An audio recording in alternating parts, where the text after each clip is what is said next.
as things unfold. It wasn't the US who told the Pakistan, it was unfortunately, it was General Bajwa. कभी पाकिस्तान के ये हालात और कोई आगे रोशनी भी नहीं नजर आ रही। इमरान खान को जेल में डालो, ये नवाज शरीफ की शराइत है। कहता था मैं आलू प्याज की कीमतें कम करने नहीं आया। तो मैं इसलिए नहीं आया था कि टमाटर की क्या कीमत है और आलू की क्या कीमत है। IMF ने हमें नाक से लकीरें निकलवाई। आराम से जाके जमान पाक में छुप कर बैठा उसको लाते, उसको कहते IMF से मुज़ाकरात करो। एक रास्ता ये है तोड़ फोड़ करें तो मुल्क के तो आगे हालात वो हैं, पाकिस्तान की तारीख में माइशत इधर तक नीचे नहीं पहुंची जो इन्होंने पहुंचाई है। अस्सलाम वालेकुम नाज़रीन, आप रूबरू प्रोग्राम देख रहे हैं और मैं हूं आपका मेज़बान शौकत पराचा। इमरान खान आज कह रहे थे कि अमेरिका ने नहीं बल्कि जनरल बाजवा ने उनकी हुकूमत गिराने की साजिश की थी। अमेरिका को तो क्लीन चिट मिल गई, अब मालूम नहीं निगरान वज़ीर आला पंजाब मोहसिन नकवी साहब को कब क्लीन चिट मिलेगी। कल एक शख्स जनरल बाजवा साहब थे, आज कोई और हैं। इमरान खान एक शख्स को चैलेंज कर रहे हैं।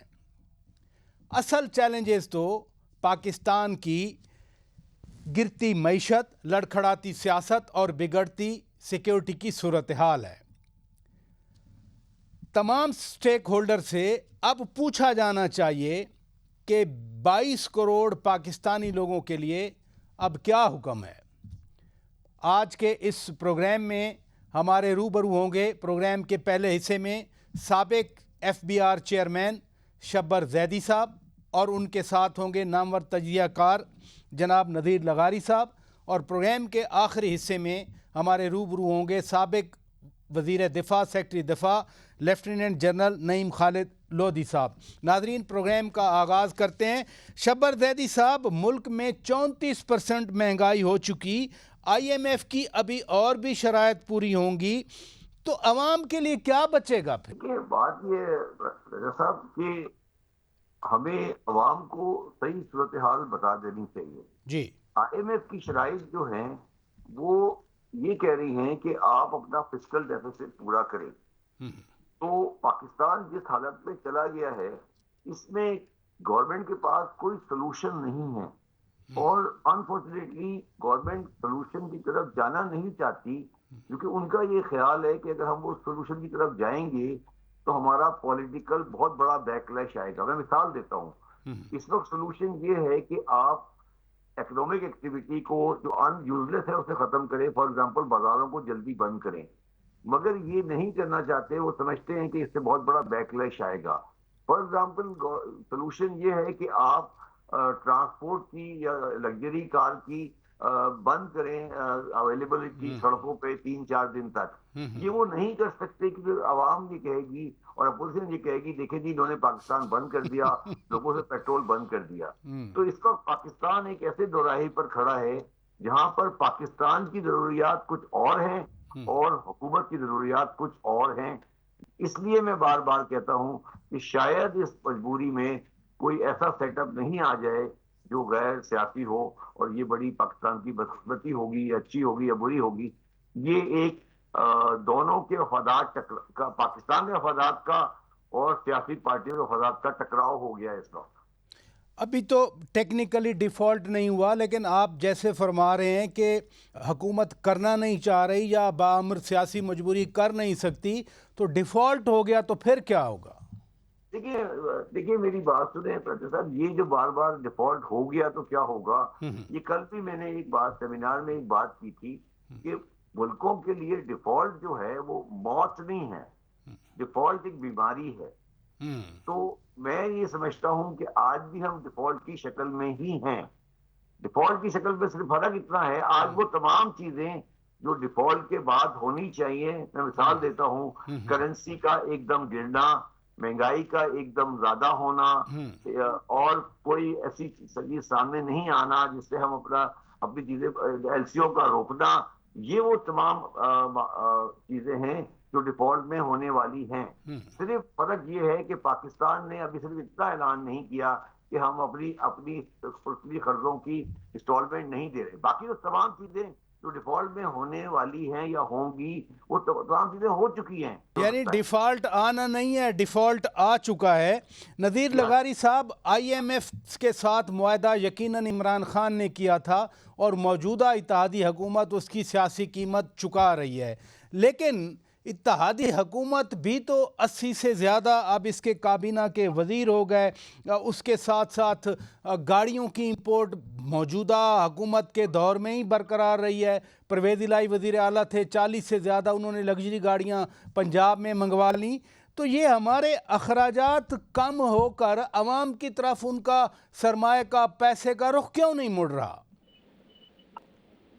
एक तो ये कि शहबाज ज़हीर साहब इतने बड़े माहिर मालियात और माहिर मुआशियात हैं कि उनने बहुत ही अहम बात की है, और वो ये है, और हकीकत भी यही है कि पाकिस्तान का और पाकिस्तान की अशराफिया के मफादात का टकराव है। जहाँ पर पाकिस्तान के अशराफिया के मफादात शुरू होते हैं, जहाँ पर उनका आगाज होता है पाकिस्तान की सियासी ज़रूरियात का, पाकिस्तान की मुआशी ज़रूरियात का आगाज वहीं से होता है। ये हमारी अशराफिया, सियासी अशराफिया नहीं, पूरी की पूरी हुक्मरान अशराफिया जितने इसमें अनासर हैं, वो सारे के सारे पाकिस्तान को अपना धंधा, अपना कारोबार और अपनी लूट मार का वो समझते हैं कि यही सब कुछ है, और उसको आखिरी मर्तबा समझते हैं कि अब पाकिस्तान हमारे में हाथ में, जिसके भी हाथ में आता है, अब आ गया हाथ में, अब इसको अच्छी तरह से निचोड़ कर उसके बाद छोड़ा जाए दूसरों के लिए। तो किसी ने कोई कमी नहीं छोड़ी है और कोई इसको बेहतर करने को तैयार नहीं। बहुत आराम से पाकिस्तान को बेहतर किया जा सकता है अगर ये शहबाज ज़हीर साहब जो तजावीज़ देते रहते हैं उनको सुना जाए, और माहिरीन माशियात। जी। हम अपनी शाही अखराजात तो कम करने को तैयार नहीं है। हमारे आज भी अगर हमारे प्राइम मिनिस्टर हाउस या प्रेसिडेंट हाउस का खर्चा अगर आज भी 2 से 3 करोड़ रुपए रोजाना हो या इतना तक चला जाता हो, तो फिर हमें तो बताया जाए ना कि जनाब आप ये जो शहबाज ज़हीर साहब खबरदार भी कर रहे हैं कि अगर यही हालात रहे तो कोई गैर सियासी सेटअप ना आ जाए, आप क्या सोचते हैं? नहीं, एक तो ये है कि गैर सियासी सेटअप आकर क्या करेगा, हमारी ऑब्जेक्टिविटी तब्दील कर देगा, हमारी मारूफियत तब्दील कर देगा, हमारे हकायक बदल देगा, हमारे साथ जो इस वक्त पोजीशन है क्या वो उससे चेंज हो जाएगी? अगर चेंज हो जाती है तो बहुत अच्छा है, हो जाए। लेकिन ये कि वंस फॉर ऑल ये सियासी हुकूमतें भी अब हमारे लिए बोझ हैं, ये आवाम के लिए डिलीवर नहीं कर पा रही, और हम अपने वो अखराजात जो गैर तरक्याती अखराजात हैं उनको कम करने का सोच ही नहीं रहे ना। हमारे उस तरफ ध्यान भी नहीं है, हमने कभी उसको सोचा भी नहीं है कि यार जो अखराजात हमारे ऊपर खामखा सर पर रखे हुए हैं उनको हम, अच्छा ये 83 तो काबीना के 83 ये 87 काबीना में तो लोग शामिल हो गए हैं ना, और इनके जो अखराजात हैं, अच्छा ये ऐसा नहीं है कि ये हमें बहुत ज्यादा, और इदारों में ऐसा नहीं है, और इदारों में भी ऐसा है। जो पाकिस्तान का निज़ाम आदिल चला रहे हैं उनके पास कितने लोग हैं? ये कलेक्टिव प्रॉब्लम है लगारी साहब, बिल्कुल सही फरमाया। जो हमारे हिफाजत पर मामूर हैं उनके अखराजात क्या हैं? अखराजात तो सारे कर रहे हैं ना, अखराजात सारे कर रहे हैं। इधर रुकिएगा शहबाज ज़हीर साहब, IMF ने भी इन्हीं अयाशियों को देखा। उन्होंने कहा कि इस मुल्क में 200 गोल्फ क्लब हैं जो सरकारी ज़मीनों पर लीज पर बने हुए हैं। फिर वक्त के वज़ीर दिफा ख्वाजा आसिफ ने ट्वीट किया कि खरबों रुपए की मालियत की ये ज़मीन है, लेकिन सरकार को तो 5000 के करीब ये पैसे मिलते हैं। ये अयाशियाँ फिर ख़त्म कैसे हो सकती हैं? देखिए, बड़ी सही बात करें नज़ीर लगारी साहब के ये अयाशियाँ ख़त्म नहीं होंगी पराचा साहब। इसकी वजह है कि मैं ज़्यादा पीछे नहीं जाता, मगर आप ये बताएं कि 75 साल से ये मुल्क क्या अशराफिया के लिए नहीं बना, क्या उनके लिए नहीं चलाया जा रहा, और क्या उनके लिए आज उनकी वफादात के लिए नहीं है? तो जिस मुल्क के अंदर कोई इकोनॉमिक पॉलिसी प्रो पीपल नहीं हो, कोई अवामी, आज मुझे बताएं, एक बात मुझे बताएं, कल आपने ननकाना साहब में एक बंदे को कुरान मजीद की बेहुरमती के इल्जाम में जला दिया, ठीक है, आपके जज्बा होगा, मगर क्या पाकिस्तान में कोई सोच है, कोई अवामी मुहिम है जो महंगाई के खिलाफ सड़क पे आई हो? जब एक कौम में इतनी बेहिसी हो या उस कौम के अंदर से इकोनॉमिक सेंस का मिटा दिया जाए तो फिर अशराफिया फायदा उठाती है। ये एक गैर फितरी निजाम पाकिस्तान में डेवलप हो चुका है और अब मुझे समझ नहीं आ रही कि वो उसको कौन तोड़ेगा आके। ये बिल्कुल सही बात लगारी साहब कह रहे हैं कि गैर सियासी लोग आके भी नहीं तोड़ सकेंगे, बट खुदा ना खास्ता वो चीज टिल्ट होगी। मगर मैं इस बात से बिल्कुल कन्विंस हो चुका हूं कि ये जो मजहबी जुनूनियत है ये इंटेंशनली कराई जा रही है पाकिस्तान में असली माशी मसले को डाइवर्ट करने के लिए। मेरी बात को गौर से समझिएगा, पाकिस्तान के अवामी मसाइल को डाइवर्ट करने के लिए मजहबी जुनूनियत को हवा दी जा रही है कि कहीं अवाम अपनी असलियत के ऊपर सड़क पे नहीं आ जाएं। और ये आपने बड़ी बड़ी बात कर दी शब्बर जैदी साहब। नदीर लगारी साहब सोच की बात कर रहे हैं शब्बर जैदी साहब। मसलन तुर्की में ज़ल्ज़ला, एक पाकिस्तानी ताजर ने नाम भी नहीं बताया, $30 मिलियन अतिया कर दिया। अगर अपने मुल्क में $1 अरब के लिए IMF के सामने नाक रगड़ी जा रही है तो पाकिस्तानी इधर अतिया क्यों नहीं दे रहे? क्या क़यादत पर एतमाद नहीं है उनको? अगर मुझसे बात कर रहे हैं जी जी लगारी साहब। हाँ, मैं ये कह रहा हूँ कि आप पर भरोसा नहीं है, आप पर अपने लोगों का भरोसा नहीं है। आपके लोग अपने लोग नहीं टैक्स देते हैं। वो चाहते हैं कि आलमगीर को दे दें, वो चाहते हैं सैलानी को दे दें, वो चाहते हैं एधी को दे दें, वो चाहते हैं छिपा को दे दें, वो चाहते हैं किसी और को दे दें जिसका पता होता है यार खर्च तो कर रहे हैं ना, लोगों को दे रहे हैं, दस्तरखान बिछा दिया है ना, अगर अस्पताल खोल दिए ना, कुछ घरों को राशन पहुंचा देते हैं, कुछ घर वालों को खिला देते हैं, वो ये सब कुछ कर देते हैं, इसलिए एतबार करते हैं। ये पता है कि जो हम टैक्स देते हैं ये खा जाते हैं। जो अशराफिया है वो इसको अपने लिए शीरे मादर की तरह जायज समझकर खाती है और उसको बिल्कुल परवाह नहीं होती है कि मुल्क का क्या बनना है, आगे होगा क्या। तो इस बार वो गौर करने को तैयार नहीं है। तो अगर ऐसी सूरत हाल होगी तो आप पर मासस का वो नहीं होगा। जिस पाकिस्तानी ने वहां पर दिए हैं इतने करोड़ डॉलर दे दिए, उस पाकिस्तानी को पाकिस्तान के हालात का इल्म है, वो भी अखबारात भी पढ़ते हैं, उनके मालूम होता है कि पाकिस्तान डिफॉल्ट की तरफ जा रहा है, वो जानते हैं। अच्छा, मैं एक बात बताता हूँ, शहबाज जैदी साहब एक बड़े माहिर मुआशियात हैं और बड़े, मैं उनके सामने एक बात कर रहा हूँ। मुझे ब्रसेल्स में एक बड़े पाकिस्तानी ने बताया कि जी यहाँ पर हुकूमत के लोग आए और उन्होंने कहा कि जी हमारे लिए इन्वेस्टमेंट तलाश करें। ये इस हुकूमत की बात नहीं, किसी और हुकूमत की बात है। तो उन्होंने कहा कि हमने लग गए इस काम में कि पाकिस्तान को जो हमने इन्वेस्टमेंट भेजनी है। हमने शाम तक 600 मिलियन यूरो के वादे ले लिया और लोगों ने तैयार हो गए उसको करने के लिए। तो उन्होंने कहा कि मैंने उस वक्त के वजीर खजाना को फोन किया कि जनाब हमने ये बंदोबस्त कर लिया है और 600 मिलियन यूरो की इन्वेस्टमेंट पाकिस्तान में आने के लिए बिल्कुल तैयार है, लोग तैयार बैठे हुए हैं, अब आप बताएं उनको क्या सहूलतें देंगे। तो उन्होंने कहा यार छोड़ो, इधर आ जाओ, मेरी बात सुनो। वजीर खजाना ने बुला लिया, उन्हें इनसे बात कर लो, हमारा कमीशन क्या होगा इनमें से।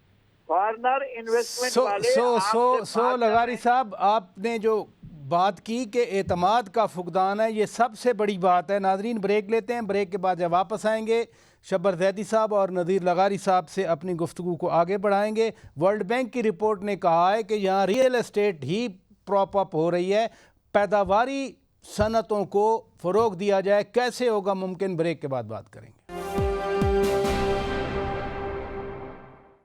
वेलकम बैक नाजरीन। पाकिस्तान के मुआशी मसाइल और समाज पर होने वाले असरात के हवाले से हम बात कर रहे हैं। शब्बर जैदी साहब, वर्ल्ड बैंक की एक रिपोर्ट ने भी वाज़े किया है कि रियल एस्टेट की बजाय पैदावारी सलाहियत बढ़ाएं, एक्सपोर्ट बढ़ेंगी, रोज़गार बढ़ेगा। लेकिन यहाँ तो हर कोई प्रॉपर्टी डीलर बना हुआ है, रियल एस्टेट में पैसा है इसलिए लोग उधर जाते हैं। कैसे फोकस तब्दील होगा? देखिए, मैं आपको थोड़ी सी इसकी हकीकत बताता हूँ। रियल एस्टेट में पैसा नहीं है, पैसा तो है। मसला ये है कि पाकिस्तान की रियासत के पास इस वक्त तमाम बड़े शहरों की तकरीबन 50% जमीन है। जी जी, चाहे वो फौज हो, चाहे वो म्युनिसिपल कॉर्पोरेशन हो, चाहे वो पोस्टल गवर्नमेंट हो। और तो उस जमीन को हथियाना जो होता है, उसके दो पार्ट होते हैं। पहले किसी तरीके से उस जमीन पे कब्जा किया जाता है और फिर उस जमीन को डेवलप किया जाता है। और आप समझ लें मेरी बात, ये जो आपको हाउसिंग कॉलोनी नजर आ रही हैं, जी जी, ये प्रोविंशियल गवर्नमेंट और फेडरल गवर्नमेंट के अफसरान को रिश्वत देकर जमीन को कब्जा करके बनाई जाती है। ये इसका पहला पार्ट है। आप लोग इसका पहला पार्ट मिस कर रहे हैं और सेकंड पार्ट पे चले गए हैं। पहले उन लोगों को ढूंढें जिन्होंने सरकारी जमीनों को आगे दिया है। मैं ज्यादा इस पे डिटेल में नहीं जानता, आप मेरी बात समझ गए होंगे कि ये पाकिस्तान में इस वक्त पाकिस्तान के हर बड़े शहर में तकरीबन 50% जमीन सरकार के पास है, चाहे वो रेलवे हो, चाहे वो सीडीए हो, चाहे वो केएमसी हो, चाहे वो प्रोविंशियल गवर्नमेंट हो, चाहे वो मिलिट्री कैंटोनमेंट्स हो। ये सारी जमीनें आहिस्ता आहिस्ता लैंड माफिया के कब्जे में जा रही हैं और वहां से निकलकर ये उसमें हराम का पैसा लग रहा है। ये है पाकिस्तान का धंधा। और मैं इसमें आपको एक और बात बता दूं, आज धंधा इतना खतरनाक हो गया है कि उस धंधे में अब डीलिंग राजा साहब रुपए में नहीं होती, रुपए में सिर्फ वो डीलिंग होती है जो कि सरकारी रिकॉर्ड पर है। जो ऊपर पैसा है उसके लिए मैं आपको रुपये नहीं लेता, मैं आपको डॉलर देता हूं और मुझे डॉलर वो लेता है। और मेरे हिसाब से इस वक्त पाकिस्तान में 1 to 2 बिलियन डॉलर अवेलेबल है जो प्रॉपर्टी की डीलिंग में इस्तेमाल होता है। मतलब आप मुझसे लेते हैं और आप मुझे देते हैं। तो ये जो किस्सा है प्रॉपर्टी वाला, इसको आप गौर से समझें, ये हो क्या रहा है। और इसको ये सारा लैंड माफिया है। पाकिस्तान के जितने बड़े फाइनेंसर्स हैं इस वक्त पॉलिटिकल पार्टीज के, आप उन नाम उठा लें, अगर वो लैंड माफिया नहीं हो तो मुझे आप यहाँ से फारिग कर। ये आपने बड़ा सही पॉइंट आउट किया लगारी साहब। रियल एस्टेट बिजनेस से ही तो लोग अब सामने आ रहे हैं। मसलन so much so politician assembly में आ गए, चैनल्स तक खरीद लिए। जब इतना पावर होगी, इतना इन्फ्लुएंस होगा, उसको कौन फिर डिस्करेज करेगा। आपने माहौल ऐसा बनाया, हमारी रियासत के इदारों ने माहौल ऐसा बनाया। एक बंदे को उसकी नेशनलिटी का भी मुझे नहीं पता, इस पर सवाल भी उठाया जाता है। यहाँ लाया गया और इन्वेस्टमेंट के लिए लाया गया, जो 50 लाख मकानात के वादे किए थे, उस वादे को पूरा करने के लिए 5 मुल्क की अहम तरीन हसास तरीन जगहों पर उसको वो प्रोटोकॉल दिया गया जो पाकिस्तान में किसी को नहीं मिलता। और कहा गया कि ये इन्वेस्टमेंट करेगा पाकिस्तान के रियल एस्टेट के मसले में। भाई आप मकानात एक्सपोर्ट करोगे, ये आप जो बना रहे हैं, ये बड़े हाई राइजेस बन रही हैं, बड़े बड़े मकानात बन रहे हैं, शानदार किस्म की ये चीजें बन रही हैं, तो क्या करेंगे हम? इसका एक्सपोर्ट करेंगे, इससे हमें रोजगार जनरेट होगा, इससे हमें हमारे लिए कोई चीज ऐसी पैदा होगी जो मुस्तकिल हम मसले का हल करेंगे। हमारा रियल एस्टेट न तो हमारे एक हद तक आपको जरूरत है, जहाँ लोगों को एक रिहाइश की जरूरत है वहां पर करने के, लोगों के पास कोई चीज सहूलत नहीं है। लेकिन आपने इसको ये कैसे समझ लिया कि इकोनॉमी को ये उठाएगा, आपका रियल एस्टेट का सेक्टर उठाएगा, आपका प्रोडक्शन का सेक्टर नहीं उठाएगा, आप इंडस्ट्री की तरफ नहीं जाते हैं, आप जो है वो संबरिंग पर जाते हैं, लेकिन आप उस पर नहीं जाते हैं कि भाई हमारे पास टेक्नोलॉजी है और हम चीजें खुद बनाएं। इस तरफ हम नहीं जाते हैं। हमारे अशराफिया भी और हमारी हुक्मरान भी और हमारे इदारे भी जो टारगेट्स बनाए थे शहबाज जैदी साहब ने इसके लिए, एफबीआर के लिए, वो तो इनको नहीं करने दिया गया, उस तरफ तो हाथ नहीं लगाने दिया गया। तो फिर आप कर लेते, मुल्क को कैसे आप जाएंगे कि जी हम सारा कुछ अपने वो भी कर लें। तो हम कर्ज की मै पीते हैं और फिर कर्ज की मै का हमें पता होता है कि ये फाका मस्ती करेगी हमारे लिए। एग्जैक्टली फाका मस्ती करेगी और वो हो रही है। शब्बर जैदी साहब, ये भी कोनोटेशन दी जाती है कि जी मुआशी इस्तेकाम के लिए सियासी इस्तेकाम होना चाहिए, इलेक्शन हो जाए वक्त पे, सिर्फ इलेक्शन की तारीख लेना, उसके नतायज भी तस्लीम करना है, फिर आगे चलने भी देना है हुकूमतों को, ये कैसे मुमकिन होगा फिर?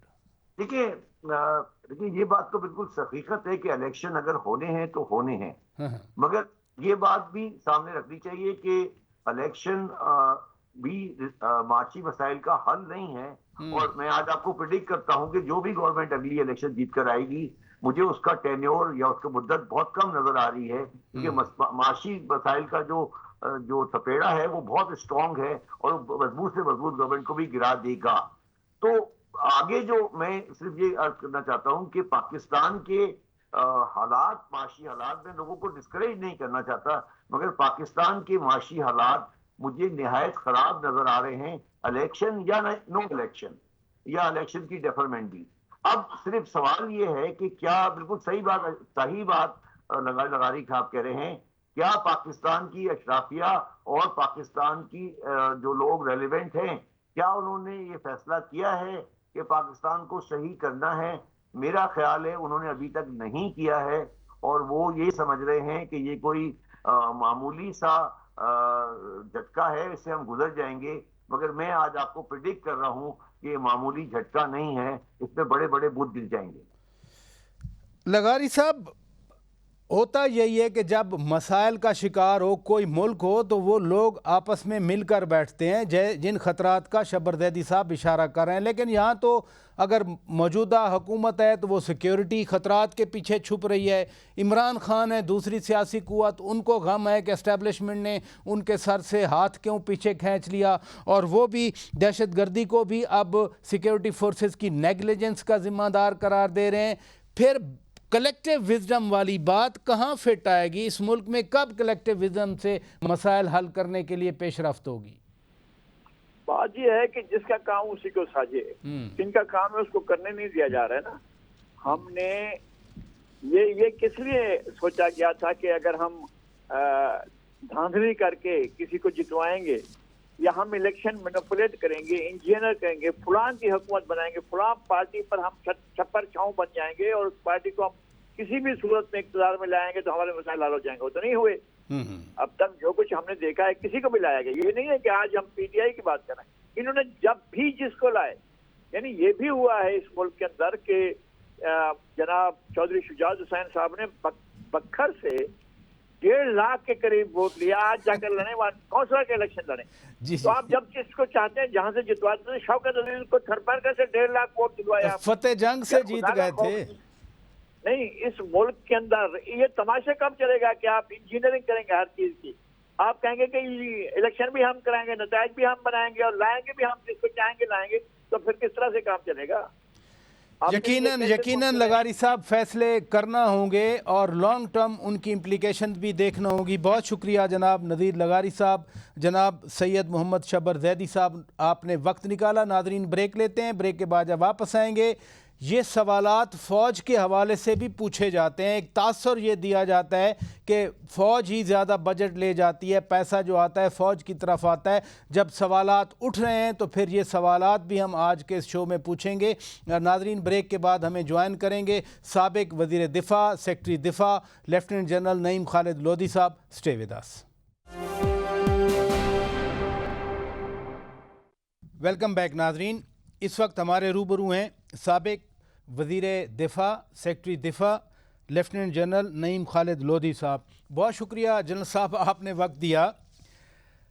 इमरान खान अपनी हुकूमत के गिराए जाने का इल्ज़ाम अमेरिका पर लगाया था, फिर बात घूमती घूमती मोहसिन नकवी साहब पर आ गई। आज इमरान खान ने अमेरिका को क्लीन चिट दे दी, लेकिन सारा इल्ज़ाम रिजीम चेंज के नाम पर जनरल बाजवा साहब पर लगा दिया। देखें, बात यह है कि पॉलिटिक्स में जो चीज़ों को बदलना, थोड़ा अपने जो स्टांस है उसको एडजस्ट करना, ये तो चलता रहता है। लोगों ने क्या कुछ नहीं कहा। अभी तो कुछ दिन पहले नहीं कहा था कि अगर आप इलेक्शन चाहते हैं तो आप इस्तीफे दें, अगर आप इलेक्शन चाहते हैं तो डिसॉल्व कर दें। किसने कहा था ये? और जब डिसॉल्व कर दी तो अब वो क्या कह रहे हैं कि अब आपने डिसॉल्व कर दिया, अब आप पछताएंगे। ये मेरे भाई, ये कोई मतलब, मैं अपने बारे में 2 बातें हमेशा कहा करता हूँ, दोबारा मैं रिपीट कर देता हूँ आपके प्रोग्राम में, कि मैं एक तो किसी का मुकल्लद नहीं, कि किसी की तकलीद नहीं करता कि जी जो भी कह दिया, और दूसरा मैं शख्सियत परस्त नहीं हूँ। ठीक है कि जी इमरान खान महान है और जो वो कहें वो ठीक है, और नवाज शरीफ मेरे ये हैं, और अगर जो भी कहें, भाई जो सही बात है सही है, जो गलत है गलत है। तो ये आप समझे कि यू टर्न है और एडजस्टमेंट है, पॉलिटिकल एडजस्टमेंट है, और ये सभी करते हैं। तो it is not only specially to Imran Khan. तो इमरान खान के ये कहने से मेरा नहीं ख्याल कि उसका स्टेचर कोई बड़ा है या छोटा हुआ है। सब लोग समझते हैं कि लोग जब ऐसी बातें करते हैं तो उसका क्या मतलब होता है। मेरा अपना अंदाज़ा ये है कि शायद अप्रोच किया हो किसी ने कि जी आप ये बयानियाँ ख़त्म करें ताकि कल को अगर आप आ भी जाते हैं तो हमारे ताल्लुकात बेहतर हों, शायद कोई ऐसी बात हो, अल्लाह बेहतर जानता है। तो आप इमरान खान की तरफ से अमेरिका को क्लीन चिट देने को दुरुस्त समझते हैं? नहीं, देखें, मैं तो इसको दुरुस्त नहीं समझता, क्योंकि मेरा तो अपना एक वो है। मैं समझता हूँ कि देखें, मैं तो हमेशा ये कहा करता हूँ कि तारीख को पहले तो देख लें कि क्या अमेरिका इस किस्म के काम करता है कि नहीं करता है। चलें, अगर कभी नहीं किया तो हम मान लेते हैं कि जी कभी नहीं किया। फिर इनके अपने लोग क्या कहते हैं, हिलरी क्लिंटन ने क्या कहा जब उन्होंने कहा कि हमने ये किया फिर ये किया फिर ये छोड़ दिया। इनके अपने लोगों ने किताबें लिखी हुई हैं जिसमें ये कहते हैं कि ये हम रजीम चेंज कैसे करते हैं और क्यों करते हैं। इकोनॉमिक हिटमैन इनके अपने बंदे की लिखी हुई जनरल किताब साहब है। ये भी फरमा दें कल जनरल बाजवा थे, आज कोई और हैं। इमरान खान चैलेंज कर रहे हैं कि एक शख्स के पास इतनी ताकत क्यों है कि वो पंजाब के वज़ीर आला को भी बदलवाना चाहते हैं और साथ साथ वो ये भी कहते हैं कि फ़ैसले वो करते हैं और मैं बेअख्तियार था और इल्ज़ाम मुझ पे आता था। देखिए बात यह है कि अगर मिसाल के तौर पे आप और मैं कोई काम कर रहे हो और आप की ताकत मैं मान लूं तो फिर इसमें मेरा भी कोई कसूर है कि नहीं है, बस इतना मुझे बता दें कि जब अथॉरिटी मुझे दी गई है कि ये काम आप करें और मैं वो कहूं कि ये काम तो मुझसे प्राचा साहब ने करवाया, मैं तो नहीं करना चाहता था, तो इसमें मेरा कसूर है या प्राचा का है? एक तो ये बात। दूसरी बात, जो वो एक आदमी की जो ताकत है वो एक खास पैराए में है कि वो अपना जो इंस्टीट्यूशन है उसके ऊपर वो एक पूरा कमांड रखता है और वो होनी भी चाहिए। तो वो कमांड आज भी है, पहले भी थी, आइंदा भी रहेगी। ये कोई नई चीज नहीं है, कोई नई बात नहीं है। लेकिन अगर वो कमांड एक्सटेंड होती है, अपने दायरे से बाहर निकलती है, तो सिर्फ उनका कसूर नहीं है जो अपने दायरे से बाहर निकलते हैं, उनका कसूर भी है जो उनको अपने दायरे में दाखिल होने देते हैं। आपका भी एक दायरा है ना, और वो दायरा बड़ा है, तो आप उस दायरे में अगर किसी को आने देते हैं तो फिर सिर्फ आने वाले का कसूर नहीं है। वो हो सकता है दरवाजा खटखटा कर आया और आपने कहा होगा प्लीज कम इन। तो ये जरा बात उस तरीके से देखनी चाहिए। मैं हमेशा कहा करता हूँ कि सियासतदानों को कि ये शिकायत काफी नहीं है कि जी वो ये इंटरफेयर करते हैं, ये करते हैं, वो करते हैं। आप जरूर कोई उनको स्पेस देते हैं, कोई वैक्यूम ऐसा छोड़ देते हैं, कोई ऐसा काम जो कि आपको करना चाहिए। मैं आपको एक मिसाल देता हूँ। अच्छा जनरल साहब, थोड़ा सा आगे बढ़ते हैं। ये बजट के हवाले से हम बात कर रहे हैं, मईशत बड़ी मुश्किल का शिकार है। ये जो तासर पाया जाता है कि 70-80% जो है वो पैसे फ़ौज ले लेती है, जीडीपी का ज़्यादा उधर चला जाता है और आवाम के लिए कुछ नहीं बचता। हाँ, ये तो बड़ी अजीब बात है। देखें, ये जो डॉक्यूमेंट है, जो बजट का डॉक्यूमेंट होता है, ये तो कोई सीक्रेट डॉक्यूमेंट नहीं है। ये तो असल में हमारे मीडिया की कमजोरी है। मैं समझता हूँ कि जब इस किस्म का कोई बयानिया आता है, अब आपको पता है कि 16 से 18% से ऊपर बजट कभी नहीं हुआ, बल्कि अब तो सुकड़ कर 16% की तरफ जा रहा है। और जब ये बहुत शोर मचता था, 18 को 80 कह रहे थे लोग कि 18% नहीं 80%। तो एक तो ये कि खैर ISPR से ज्यादा ये आपका और मेरा काम है कि हम बताएं कि जी बजट कितना है। भाई बात ये है कि अरसे दराज से पाकिस्तान का आर्म फोर्सेस का बजट जो है, आर्म फोर्सेस का टोटल जी वो होवर कर रहा है बिटवीन 16 to 19 और आजकल 16 पर है, क्योंकि 2-3 साल पहले 18 था, फिर वो कम करना पड़ा ऑफ द GDP। वैसे आपको बाजार लगता है कि शायद 1 अरब या इतना बढ़ गया, लेकिन वो GDP चूंकि एक्सपैंड कर रही होती है उसमें वो कम पड़ जाता है। और कंपैरिजन किया जाए बड़ी आर्मीज के साथ, अमेरिका है, इंडिया है, चाइना है, वहाँ कहाँ खड़े हैं हम? जी अमेरिका वगैरह को तो आप छोड़ ही देना, मैं सिर्फ आपको भारत का अपना बता देता हूँ। अच्छा, भारत अपने हर सोल्जर पर $42,000 इस्तेमाल करता है और पाकिस्तान जो है वो $12,000 पर सोल्जर इस्तेमाल करता है। अब आप अंदाजा लगा लें, ये सिर्फ काफी नहीं है। ये बताना भी जरूरी है कि भारत का बजट 10 गुना ज्यादा है पाकिस्तान के जो डिफेंस बजट से। हम अगर 7 अरब के लगभग डॉलर खर्च करते हैं तो वो $70 अरब प्लस माइनस 55 से लेके 75 तक ये उनका फ्लक्चुएट करता है। तो आप हमारे अवाम को चाहिए, हमारे नौजवानों को चाहिए कि देखें तो सही कि किस फौज के खिलाफ हम खड़े हैं और क्या क्या काम हम कर रहे हैं बाहर। इसी से रिलेटेड एक और डेवलपमेंट भी हुई है। वज़ीर आज़म साहब कह रहे थे कि IMF जो है एक चीज़ का हिसाब देख रहा है, फिर 17 ग्रेड से 22 ग्रेड तक के अब गोशवारे दाखिल करना लाजिम है। गाड़ियाँ होती हैं, प्लाट्स होते हैं, जायदाद होती है। ये क्या मैकेनिज़्म है आर्म्ड फोर्सेस में ऑफिसर्स के हवाले से? जी, आर्म्ड फोर्सेस में मैं आपको अपना बता देता हूँ कि हम क्या, और ये सभी जनरल्स के लिए, बल्कि ब्रिगेडियर ऑनवर्ड ये है कि आपको हर साल हर साल अपने असासे, वो तो आप जमा कराते ही हैं, इनकम टैक्स रिटर्न तो आपको पता है अच्छा। कि जो इनकम टैक्स देता है उसने करानी होती है। उसके साथ ग्रेड, मेरा ख्याल है कि 21 ऑनवर्ड ये है, या 20, ये रूल है, गवर्नमेंट का रूल है।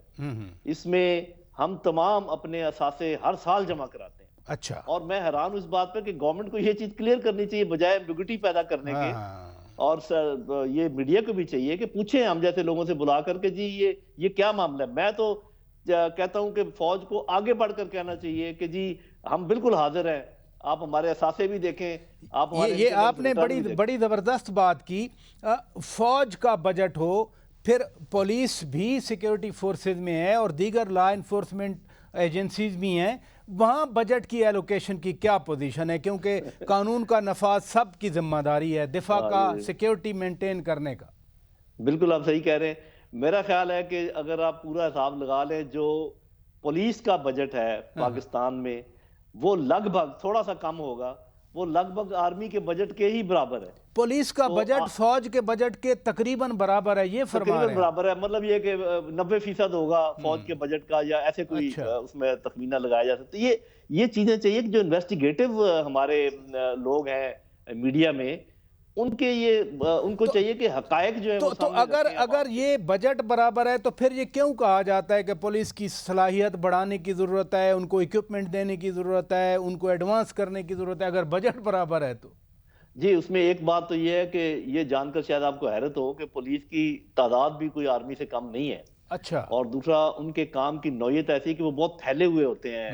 मतलब हमारी यूनिटें तो कॉम्पैक्ट होती है ना, कंटोनमेंट में बैठी हैं, आप उनके खाने पीने का आराम से इंतजार कर। पुलिस आपको पता है टुकड़ियों में बटी होती है पूरे शहर में, तो उनके इंतजामात आर्मी के मुकाबले में भी मुश्किल होते हैं। तो ये बिल्कुल सही है। लेकिन ये बात, एक बात मैं जिस पर मैं तबसरा नहीं करना चाहूंगा, लेकिन किसी को चाहिए कि इस बात का जरूर ऑडिट करे कि जिसको कहते हैं ना कि बैंग फॉर अ बक, यानी कितना खर्च करके कितना आप उसका असर पैदा करते हैं, इसकी कोई ऑडिट होना चाहिए।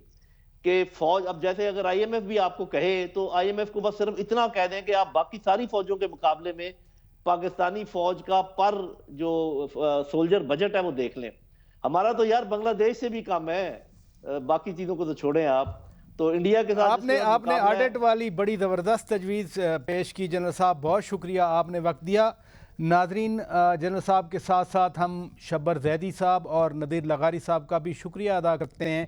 अपने मेज़बान शौकत पराचा को इजाज़त दीजिए। खुदा हाफिज़।